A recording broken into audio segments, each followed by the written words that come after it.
same thing I'm saying because facts are facts. Yeah. He made the outrageous statement that Rome was the first great democracy. That's why we in America pattern ourselves after Rome. Yeah. Yeah. Rome was so liberated that they never owned slaves in all of Rome. All of Roman history, they never had slaves. Oh my. I raised my hand and said the Roman Empire was built on the backs of slaves.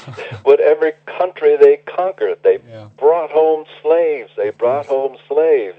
I said, haven't you ever heard of Spartacus and the slave rebellion? Well, remember, Henrik, this would have been in 1949 that I'm bringing up Spartacus. So how many people had heard of Spartacus then? You see? So amazing. But that's been, I guess, my passion.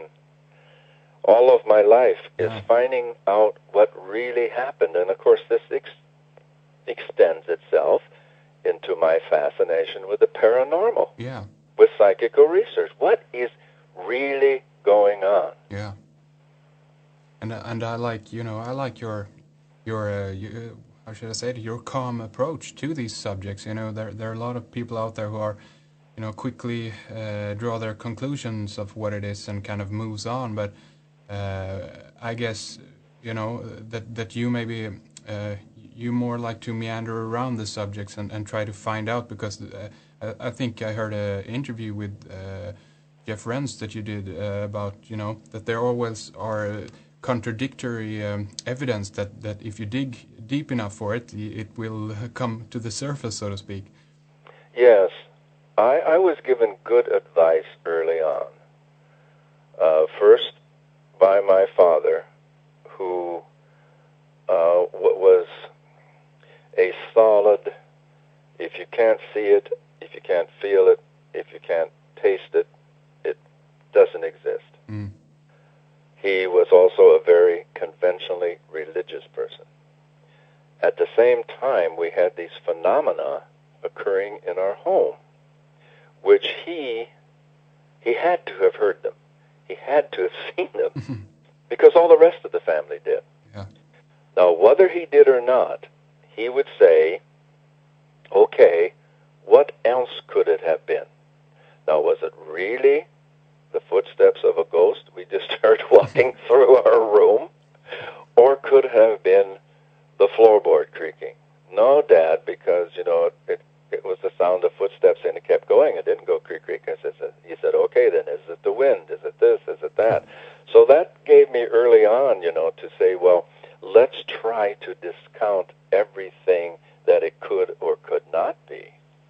And then I had a marvelous lesson in 1950 when Keyhole's book came out, Flying Saucers Are Real, all the way back to 1950. Mm. I'm reading this book, and I'm carrying it around. As I say, I'm a farm boy, so even on my chores, I have this in my back pocket so I can take it out whenever I have a minute. Well, that night, I was discussing it with my father, UFOs, and he said, no, he was kind of doubtful. And that night, the dreaded thing, the cattle got out in the cornfield. Now, that means you get up at 2 in the morning or 3 in the morning, whatever it is, after you've been working hard in the fields all day, and you have to run out and get the cattle corralled out of the cornfield because they just love that corn that's just maturing. So I'm out running in the field, and I look up and I see a UFO. Clearly, a bright UFO in the sky, and it's sweeping back and forth in the sky, sweeping back and forth over me. And I said, Dad, Dad, Dad, they're real. They're here. And he said, oh, look, there's a cloud bank. That is the searchlight from the airport in Fort Dodge touching the bottom of the clouds. Mm. And I was humiliated. I was embarrassed. And then after that, Dad says, now chase the darn cattle.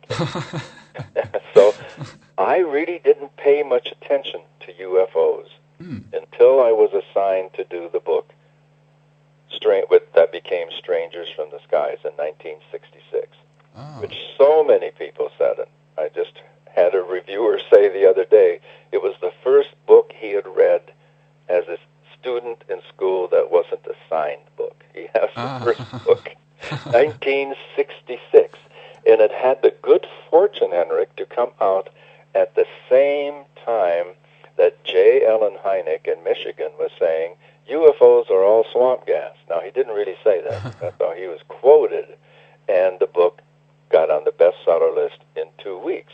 Oh, my. Now, in the doing the research for the book, I discovered to my satisfaction that UFOs were far more than the reflection of searchlights on the underbelly of clouds. Yeah, I went into it with an open mind. See, I had decided no more UFOs for me. I'm sticking to psychical research. Yeah. I'm sticking to mediumship. I'm sticking to examining spiritualism and how it interacts, the phenomena of the seance room. Yeah. I thought I'd focus on parapsychology, ESP, psychic phenomena, and then I got pulled back into UFOs, and I've now written or co-written 22 books on UFOs. Oh, my. And, again, just endlessly fascinating, and I still can't be the least bit dogmatic about what they are. If you go to my website, as you have undoubtedly done, you will see that I have 17 theories. 17 theories of what UFOs may be. Okay, do you want to go through a few of them for our listeners? Well, we can as we progress. I know you want to cover so much more. But let me... I love stories that come full circle. So let me quickly say, my father, I don't know when you have to break for commercials. No, we don't. So we have the full hour, okay. so just go ahead, of course. We're not in America now. No. No. Usually I don't get to talk this long without being interrupted. Might be a new experience then, maybe. Yes. Great. Well, you might be sorry. You get me started here. No. Go ahead, please. It's great. Okay. Well, I just have to complete this. Yeah. Okay. Of course. My father. Okay. I'm. What am I? I'm 14 or 15. Yeah. And of course UFOs, and then we see the searchlights in the airport. Now many years later, I have written probably 5 or 6 or so books on UFOs. And I get a call from a farmer living in a certain part of the state saying that the UFOs come there every night with such regularity that he can set his watch by it. I wanted to go and set my watch too, right? So I called Dad and I said, you want to come along? Now again, this was quite a bit of driving, and I had to swing down and pick up, because I'm teaching in college. I'm no longer living on the farm. Yeah. And so I go by and pick him up, and Henrik, it was as the farmer said.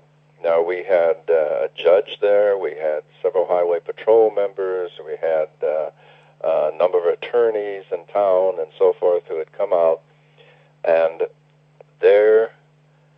It was interesting because we saw light coming off in the sky. And people said, is that it? Is that it? The farmer said, no, that's the mail plane.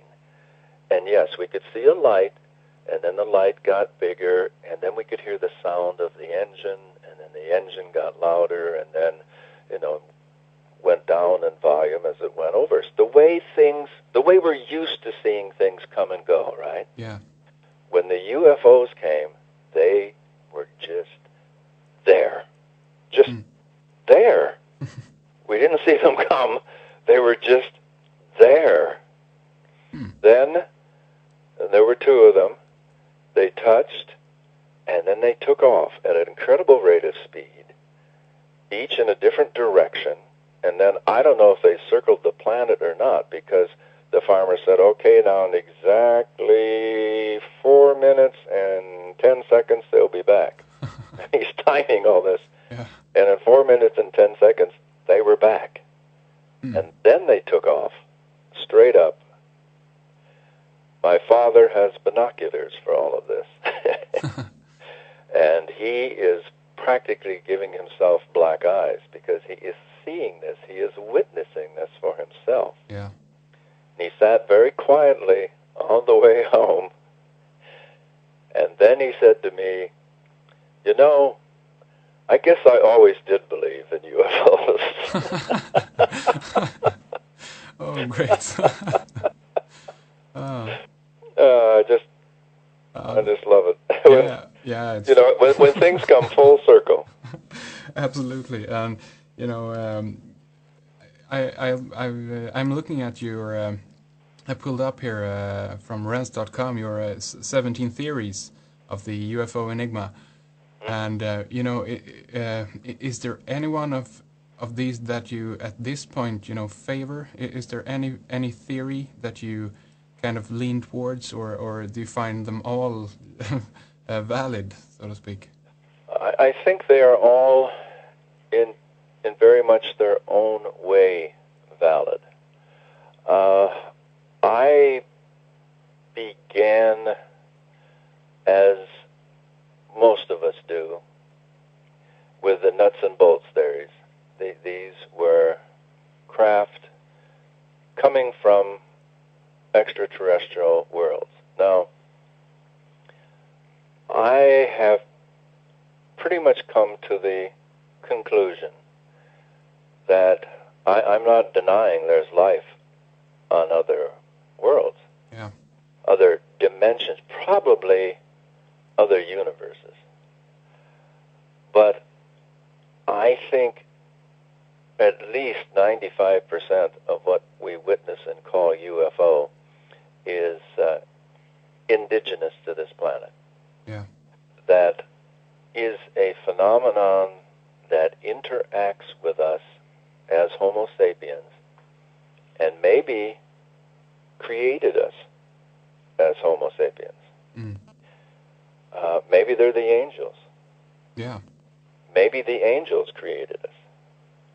Maybe when we speak of fallen angels, those were just, to the primitive people of the time, they were just beings that came from the sky or came from above or came from other dimensions. Yeah.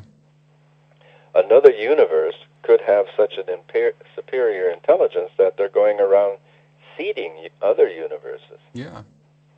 And I'm more at that. I mean, or I will say that in the beginning, this may be an extraterrestrial phenomenon, but it has been here so long that it's become a part of our indigenous planetary makeup. Yeah. Now, I think, as hard a pill as it is for some researchers to swallow, and I think this is what we have a great deal of, Henrik, in conspiracies and secret societies. Yeah. We have to recognize that a good many of the early, I'm talking about 1947, 1950, yes, a good many of those sightings were military secrets, were U.S. military. And I was on, doesn't matter, but an interview show maybe a month or so ago, and someone asked me about, what about the ghost ships in Scandinavia right after World War II? Yeah. And I said, well, I remember, and this person obviously did too, and I said that was an extension of extraterrestrial activity at the time. Now I'm seeing that more as military secret. I think, well, we know Operation Paperclip at the end of World War II. The U.S., they were bringing Nazi scientists and their families to the United States when the smoke hadn't even cleared from World War II. Yeah. And, of course, Operation Paperclip, I know you're aware, but for some people who may not be, the scientists and their family, on their passports, on their papers, on their documents, theirs was distinct